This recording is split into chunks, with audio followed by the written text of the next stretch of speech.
怀素家长沙，幼儿是佛。金蝉之霞，颇好彼岸。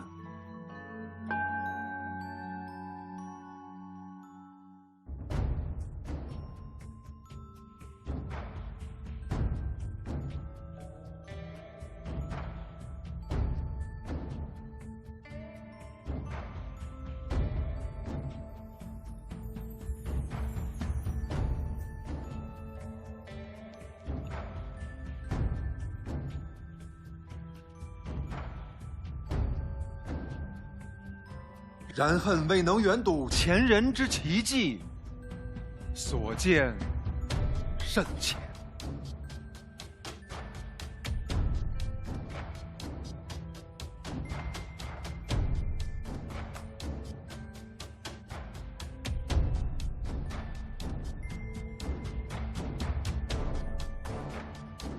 西游上国，遂赴长安，夜见当代名工。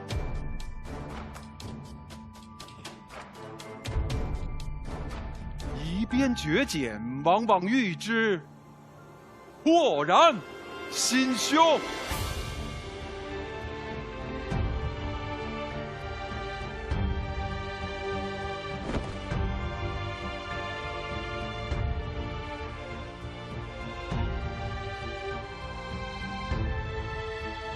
树形似，奔蛇走毁势入座。骤雨旋风，声满堂。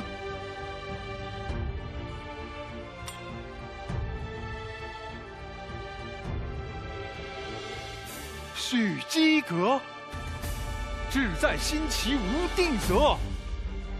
骨瘦离离，半无没。心手相识，事转奇。鬼形怪状，方合一。哈哈哈哈！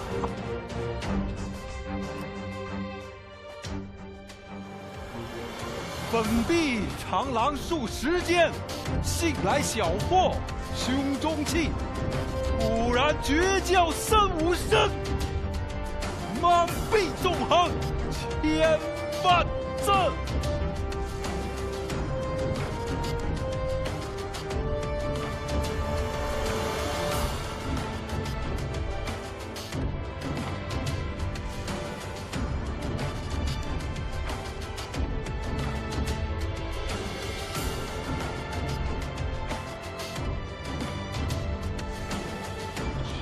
朝照末列奔四，满座师生看不尽。最来信手两三行，最来信手两三行。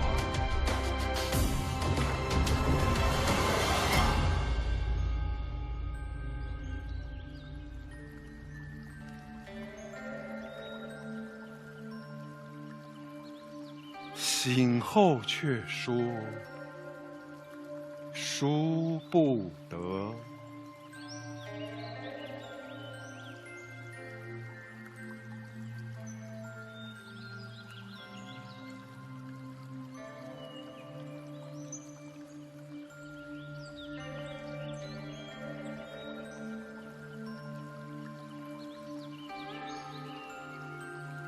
远兮无前侣，孤云寄太虚。狂来轻世界，醉里得真如。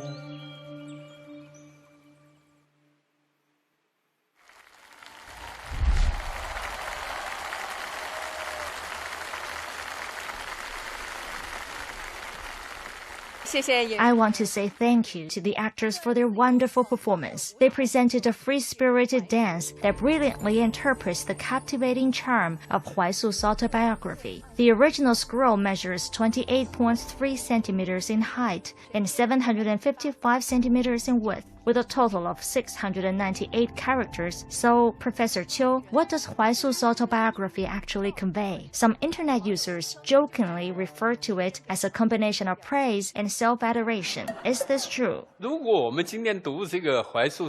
we read Huai Su's autobiography today, we could easily have such thoughts. This was a characteristic of the Tang Dynasty.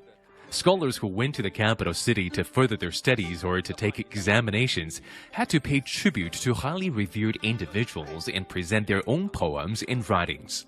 If you didn't even have a self-introduction, how could those influential individuals know who you were? You can only say how others praise you rather than praising yourself directly. This is a very clever approach. So through such a self-narrative, we can perceive that people have indeed written a lot of poetry for him, and it is very likely that this self-introduction played a significant role in it. So, Huai Su's autobiography is a clear example of wild cursive script, isn't it, Professor Qiu? 眼前我们所见到的这个怀素的自序帖，就是唐代流传下来的。 The autobiography by Huai Su that we now see is one of the few surviving examples of wild cursive script from the Tang Dynasty. When we see wild cursive script, we might feel a sense of awe, thinking that these characters are too difficult to recognize, almost like a cryptic script. So regardless of the precise work of cursive script, there is always an explanatory text behind it. 因为不能阅读这些文字的话，人们心里的欣赏是不踏实的。 Without being able to read these characters, our appreciation would not be complete. After reading it many times, we can even recite the content by heart. And our feelings align with the structure and cursive style, making us feel secure. 混同一气，我们心里踏实。当狂草出现之前， Before the emergence of wild cursive script, calligraphy in China was primarily practical writing. However, the emergence of wild cursive script brought about a great liberation of its aesthetic qualities. 那个特质得到了极大的解放。 It no longer matters whether the reader recognizes the characters or understands the content of a letter. This led to an important characteristic, which is the power of the imagination. 特征就是说，想象力。 When he unleashes his madness, he looks down on all worldly limits. And when he's drunk, he achieves the tattva. This does not use today's language to describe such imagination, but if we concentrate and meditate, what is the tattva? We have no idea. It encompasses the entire world, a state and power that permeate the entire universe and are beyond comprehension. 一种不可知的状态和力量。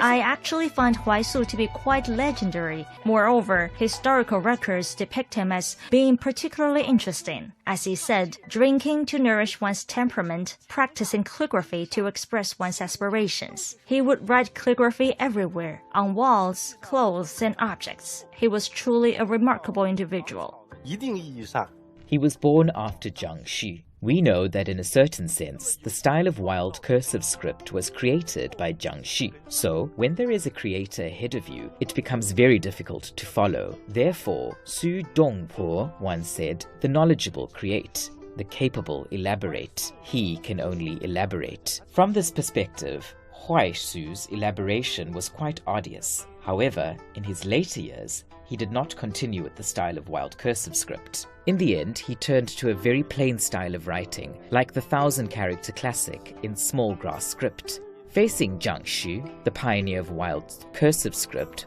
Huai Su made lifelong efforts and pursuits in this realm. Even though he reached the pinnacle of wild cursive script with works like the Autobiography, he continued to seek other artistic realms. Professor Meng, would you agree this is closely related to the larger historical context of the time? 对呀，这就是一个时代精神呐。 Absolutely. This is the spirit of an era. Where does this atmosphere of the time come from?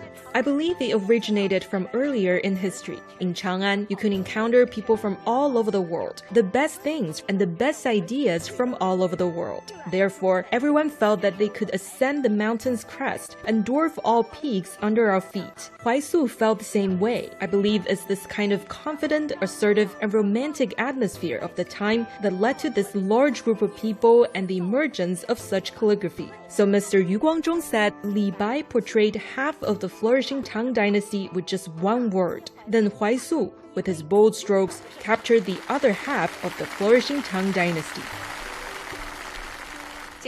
Next, I would like to invite all the enthusiasts here to write Autobiography as a tribute to this classic.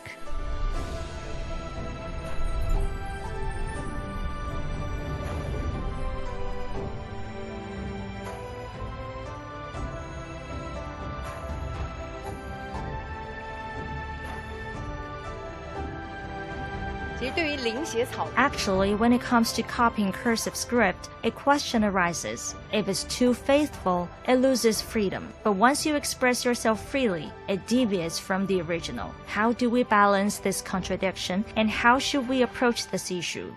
草书其实是非常难临摹的。 Cursive script is actually very difficult to copy. When we teach students to write it, we often see them look at the model and then write 2 strokes, then 2 more. Sometimes they look at 1 stroke and write 1 stroke. In this way, they fail to grasp the inherent rhythm and the spatial relationships in cursive script. They're simply imitating. Because when it comes to cursive script, especially wild cursive script, is essentially a free expressive style.